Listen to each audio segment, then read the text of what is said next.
വിശദാംശങ്ങളിലേക്ക് പോകാം. ഒരു വിയോഗ വാർത്തയിലേക്കാണ് ആദ്യം എത്തുന്നത്. ചലച്ചിത്ര സംവിധായകൻ എം മോഹൻ അന്തരിച്ചു. കൊച്ചിയിലെ സ്വകാര്യ ആശുപത്രിയിലായിരുന്നു അന്ത്യം. പക്ഷേ ശാലിനി എൻ്റെ കൂട്ടുകാരി, ഇടവേള, വിട പറയും മുമ്പ്, അങ്ങനെ ഒരു അവധിക്കാലത്ത് രണ്ട് പെൺകുട്ടികൾ തുടങ്ങിയ സിനിമകളുടെ സംവിധായകനാണ്. വിവരങ്ങളുമായി കൊച്ചിയിൽ നിന്ന് നിതിൻ പ്രഭാകരൻ ചേരുന്നു.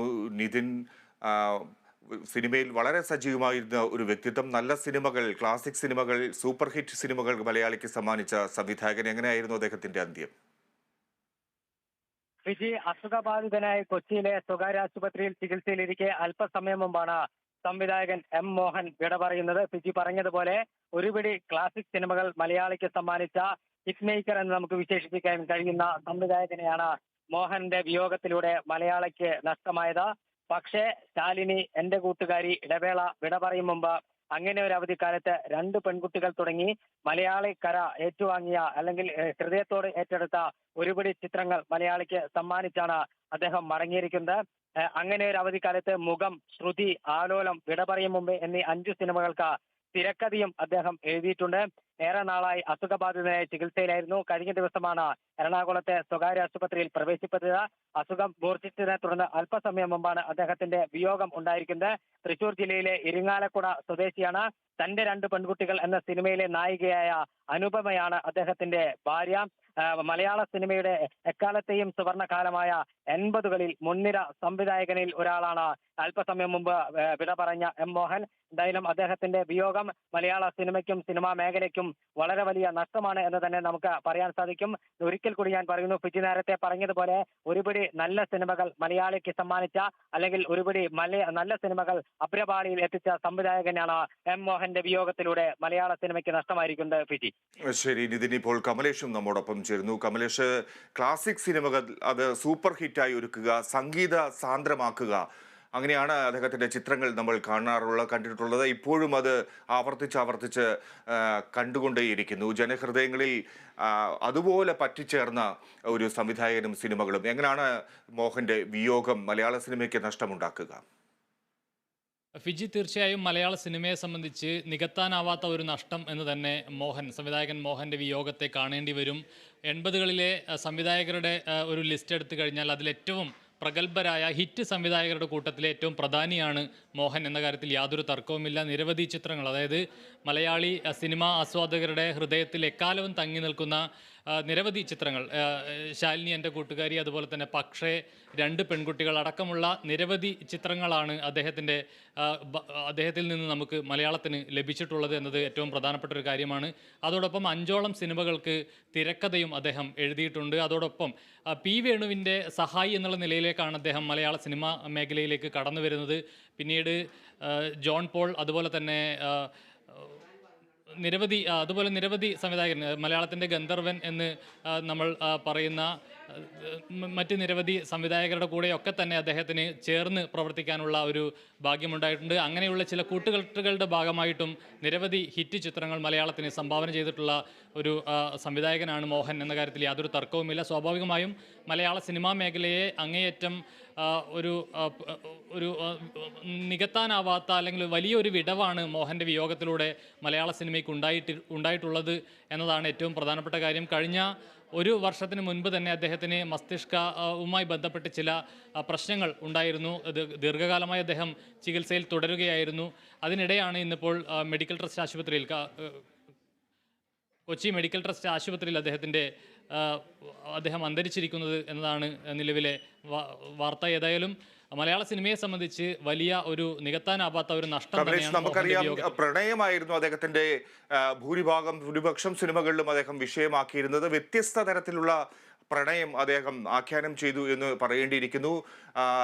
ലെസ്ബിയനിസം പോലും അദ്ദേഹം തൻ്റെ സിനിമയിൽ പ്രമേയമാക്കി എന്നുള്ളതാണ്. അക്കാലത്ത് അതിനെക്കുറിച്ചൊന്നും കേട്ടുകേൾവിയില്ലാത്ത, അതൊന്നും അംഗീകരിക്കപ്പെടാത്ത ഒരു സാഹചര്യത്തിൽ പോലും, ഒരു പരിതസ്ഥിതിയിൽ പോലും അത് അദ്ദേഹം വിഷയമാക്കി എന്നുള്ളതാണ്. അതുപോലെ സംഗീതത്തിന് ഏറെ നല്ല പാട്ടുകൾ ഉൾപ്പെടുത്തി എന്നുള്ളത് എല്ലാ ചിത്രങ്ങളുടെയും മനോഹരിതയായിരുന്നു. അങ്ങനെ നോക്കുമ്പോൾ ആ സംവിധായകനെ എങ്ങനെ കാണേണ്ടതുണ്ട്? തീർച്ചയായും ഫിജി പറഞ്ഞത് വളരെ പ്രധാനപ്പെട്ട ഒരു കാര്യമാണ്. ഈ സൂചിപ്പിച്ചതുപോലെ തന്നെ ഈ ലെസ്ബിയൻ ഒരു തീമൊക്കെ കൊണ്ടുവരുന്നത് ആ കാലഘട്ടത്തിൽ, ഇന്നത്തെ കാലഘട്ടമല്ല, ആ കാലഘട്ടത്തിലടക്കം അതിനുള്ള ധൈര്യം കാണിച്ച ഒരു സംവിധായകൻ തന്നെയാണ് മോഹൻ എന്നത് എടുത്തു പറയേണ്ട ഒരു വിഷയമാണ്. രണ്ട് പെൺകുട്ടികൾ എന്ന പെട്ടെന്ന് അദ്ദേഹത്തിന്റെ തിരിച്ചെത്താം. ചിത്രം. നടി ജലജ ഇപ്പോൾ നമ്മോടൊപ്പം ചേരുന്നു. ശ്രീമതി ജലജ, താങ്കൾക്ക് ഒരു സിനിമാ മേഖലയിൽ നല്ലൊരു സ്ഥാനം ഉറപ്പിച്ചെന്ന സംവിധായകനാണ്. എങ്ങനെയാണ് അദ്ദേഹത്തെ ഈ സമയത്ത് അദ്ദേഹം വിട പറയുമ്പോൾ അദ്ദേഹത്തെ ഓർക്കുന്നത്? അത് എൻ്റെ കരിയർ തുടക്കത്തിൽ വന്ന ഒരു നല്ല കഥാപാത്രം, അത് ഇന്നും ജനങ്ങളുടെ മനസ്സിൽ തങ്ങി നിൽക്കുന്ന ഒരു കഥാപാത്രം, അമ്മു എന്ന് പറഞ്ഞ ക്യാരക്ടർ ശാലിനിയുടെ കൂട്ടുകാരിയിൽ അത് ചെയ്യാൻ ഉള്ളൊരു ഭാഗ്യം എനിക്കുണ്ടായി. പത്മരാജൻ സാറാണ് ആ കഥ പറഞ്ഞു തന്നത്. അപ്പൊ തന്നെ ഒരു വളരെ ടച്ചിങ് ആയിട്ടുള്ളൊരു ഫിലിമാണ്. അതിലെ ക്യാരക്ടറും നല്ല പവർഫുൾ ആയിട്ടുള്ള ഒരു ക്യാരക്ടറാണ്. അത് ചെയ്യാനായിട്ട് എന്നെ കാസ്റ്റ് ചെയ്തു, മോഹൻ സാർ കാസ്റ്റ് ചെയ്തു എന്ന് പറയുമ്പോൾ തന്നെ നമുക്കൊരു വളരെ ഒരു വലിയ കാര്യമാണ്. എന്താ വെച്ചാൽ ഒരു പുതുമുഖ ആയിട്ട് തുടങ്ങിയിട്ടേ ഉള്ളൂ, കരിയർ ഇങ്ങനെ തുടങ്ങിയിട്ടേ ഉള്ളൂ. ആ സമയത്ത് ഇങ്ങനെയുള്ള ഒരു സ്ട്രോങ് ആയിട്ടുള്ള ഒരു ക്യാരക്ടർ തരിക, അത് ചെയ്യാൻ പറ്റി എന്ന് പറയുന്നത് വളരെയധികം ഒരു എന്താണ് എനിക്കതൊരു വളരെ വലിയൊരു ബ്ലെസ്സിങ് ആയിട്ട് തന്നെയാണ് തോന്നിയത്. എന്ന് വെച്ചാൽ അങ്ങനെയുള്ള പടങ്ങൾ ചെയ്ത് കഴിഞ്ഞപ്പോഴാണ് ജലജ എന്നുള്ള ഒരു നടി തന്നെ അറിയപ്പെടാൻ തുടങ്ങുന്നത്. അതിലെ നേരത്തെ സൂചിപ്പിച്ച പോലെ മനോഹരമായ ഗാനങ്ങൾ, അത് ഇന്നും എല്ലാവരുടെയും മനസ്സിൽ ആ ഒരു കോളേജ് ജീവിതം, എന്നിട്ട് അതിൽ ഉണ്ടാവുന്ന പ്രശ്നങ്ങളും അങ്ങനെ എല്ലാം കൂടെ ആൾക്കാർക്ക് ആ സമയത്ത് ആളുകൾക്ക് റിലേറ്റ് ചെയ്യാൻ പറ്റുന്ന ഒരു ഫിലിം തന്നെയാണ് അത്. ഇപ്പോഴാണേലും ആ സമയത്ത് പടങ്ങൾ കണ്ട ആൾക്കാർ ഇപ്പോഴാണേലും കാണുകയാണെങ്കിലും എൻ്റെ ശാലിനി എൻ്റെ കൂട്ടുകാരിയിലെ ആ പാട്ടുകൾ, അവർ ഏതെങ്കിലും ഒരു പ്രോഗ്രാമിന് പോവുകയാണെങ്കിൽ പറയും, മാഡം അഭിനയിച്ച പടത്തിലെ പാട്ടാണ് ഞങ്ങൾ പാടാൻ പോകുന്നത്. അതൊക്കെ കേൾക്കുമ്പോൾ നമുക്ക് വളരെയധികം സന്തോഷമാണ്. എന്നുവെച്ചാൽ നമ്മളുടെ ക്യാരക്ടർ ഇന്നും അവരുടെ മനസ്സിൽ നിൽക്കുന്നു എന്ന് പറയുന്നത് മോഹൻ സാറിന്റെ ഡയറക്ഷന്റെ മികവ് കൊണ്ടാണല്ലോ. അപ്പൊ അദ്ദേഹം അങ്ങനെയുള്ള കുറെ സിനിമകൾ ചെയ്തു. മലയാള സിനിമയ്ക്ക് തന്നെ കുറെ കോൺട്രിബ്യൂട്ട് ചെയ്ത ആളാണ്. അദ്ദേഹത്തിന്റെ മരണം എന്ന് പറയുന്നത് വലിയ ലോസ് ആണ്.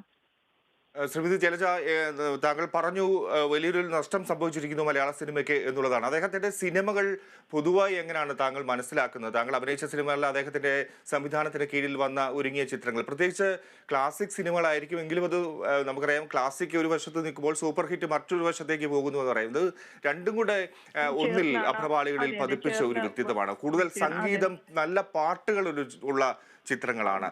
അങ്ങനെ നോക്കുമ്പോൾ എങ്ങനെയാണ് അദ്ദേഹത്തിന്റെ സംവിധാന മികവ് അറിയേണ്ടത്? എന്താണെന്ന് വെച്ചാൽ അങ്ങനെ പറയുകയാണെന്നുണ്ടെങ്കിൽ ആ കാലഘട്ടത്തിനനുസരിച്ച് അല്ലെങ്കിൽ കാലഘട്ടത്തിന് മുമ്പേ ഉള്ള വിഷയങ്ങൾ, ഒരു സോഷ്യൽ ഇവന്റ്സും ഇഷ്യൂസും ഒക്കെ കൈകാര്യം ചെയ്ത ഒരാളാണ്. സോ വളരെ മനോഹരമായിട്ട് തന്നെ ജനങ്ങളിലേക്ക് അത് ഇപ്പൊ പറഞ്ഞ പോലെ ആ പടങ്ങളൊക്കെ നന്നായിട്ട് ഓടിയ പടങ്ങളാണ്. അപ്പം പടങ്ങൾക്കും മേന്മയുണ്ടായിരുന്നു, അതേപോലെ ബോക്സ് ഓഫീസിലും അത് നന്നായിട്ട് ഓടിയ പടങ്ങളുമായിരുന്നു. അപ്പം അതിനുള്ള ഒരു എങ്ങനെ പറയാ, അതിനുള്ള ഒരു കഴിവുള്ള ഒരു ഡയറക്ടർ തന്നെയായിരുന്നു അദ്ദേഹം. ശരി.